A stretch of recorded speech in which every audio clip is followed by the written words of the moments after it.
chiên rem ruột hi mi nung lấy in thấy chia mà hở cha thà chăm u Joseph lâm chuan khờ ruột nan u hở thu cả pan nan sẽ chung à lori na lor khâu tu bồi ba tôi sang khâu tu ngồi lên hồn chia mi giang à tôi sang khâu tu bồi u lê nào đi dây riêng lâu mi lê bầu chân ngọc lá hát chân ta cả sờ khâu tu bồi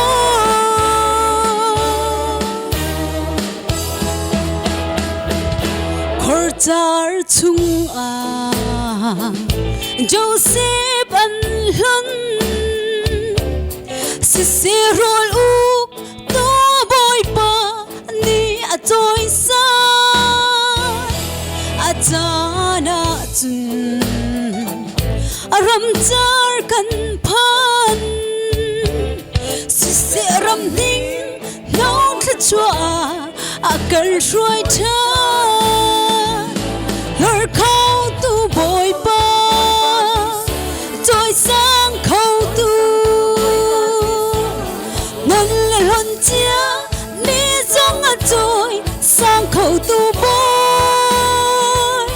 u lê nào ni dây riêng lâu mi kha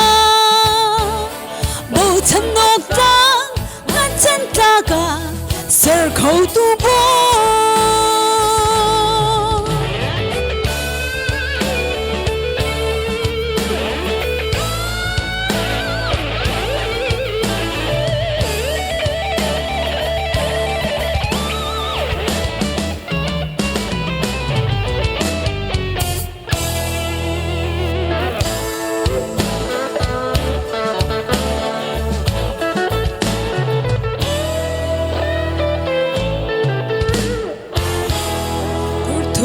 chung a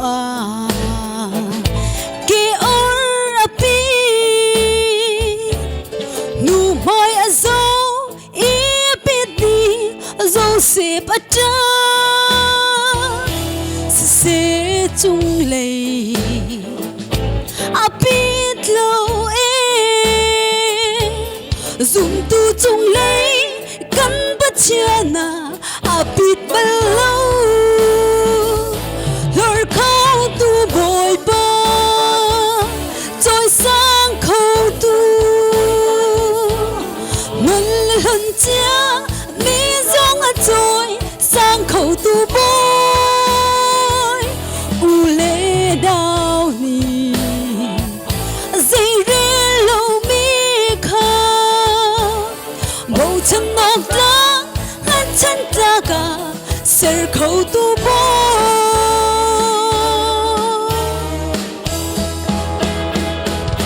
tăng ca quỳnh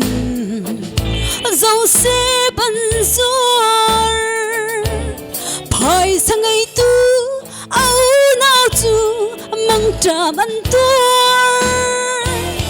tăng ca ngày lâu bắt chiên ngày tu Joseph chụp ba chiên như xếp ba sang ngã chiên lor khâu tu bồi ba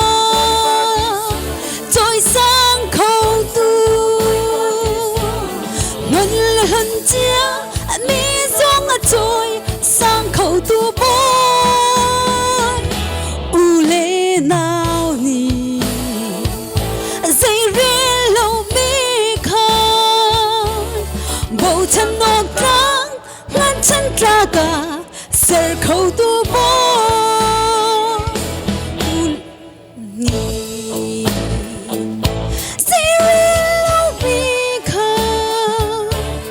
bầu chân ngọc trắng ngăn chân ra cả sờ khâu tu bồi